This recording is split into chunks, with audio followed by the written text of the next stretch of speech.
est médiocre en première mi-temps au niveau défensif. En attaque, on perd des balles qu'on ne perd pas d'habitude. C'est surtout au niveau défensif ça nous a pénalisé. Encore, on a eu Cecilia qui a été performante quand même en première mi-temps et même c'est pour ça que je l'ai laissé en deuxième. On trouve des solutions. Annabelle se réveille en deuxième alors qu'elle n'a pas été performante en première. Et puis c'est une équipe, on lui laisse espérer et puis elle se sent engouffrée dedans. Voilà. Bon, le bilan de tout ça, il est quand même positif? Oui, parce qu'on n'a encore pas perdu en championnat. Là, on a frôlé un peu la correctionnelle. Après, on fera le point un peu plus tard. Ça aurait été un peu dommage d'arriver en vacances et puis sur une défaite chez nous, quoi. On aurait du mal à le digérer. Là, on a notre victoire. On est dans les coups. Bon, si les filles jouent comme ça en N1, elles vont prendre des tartes. Hein. Ouais, mais on n'y est pas déjà en N1, voilà. Donc on a le temps de penser à tout ça. Pour le moment, on va savourer un peu la première place et puis un vaincu en championnat. Est-ce que Colmar vous a surpris ou c'est vraiment Épinal qui a déjoué en première période? Non, je pensais que ce serait comme ça parce que c'est une équipe qui ne prend pas beaucoup de grosses défaites. Elles perdent souvent, mais de 1 but, 2 buts, 3 buts, donc ça s'accroche. Il y a quand même des joueuses qui sont pas mal dans le groupe. Après, si on démarre bien, qu'on met les buts en montée de balle comme on sait faire d'habitude, à mon avis on aurait eu un match plus facile et puis elles auraient décroché petit à petit. Là on les a laissées espérer et elles ont espéré.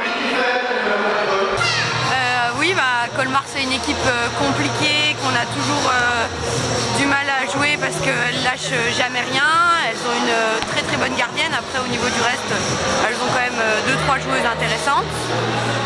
Mais bon, on a su quand même pas trop douter longtemps pour pouvoir s'en remettre vite dedans et puis passer devant au bon moment et pas les laisser revenir. On sent que vous n'avez pas pris beaucoup de plaisir sur ce dernier match parce que la première période a été un petit peu ratée, quoi. Ouais, c'était compliqué. On a quand même été un peu en doute parce que même si on prend les équipes pas du tout de haut, on ne s'attendait pas à ce que ça soit si hargneux. Voilà, la semaine dernière ça a été quand même plus docile, on va dire, donc je pense que c'est ça qui a fait. Bon, un vaincu lors de cette phase aller, le bilan est forcément positif. Oui, forcément positif. Après, on n'a pas fait tous les matchs aller quand même.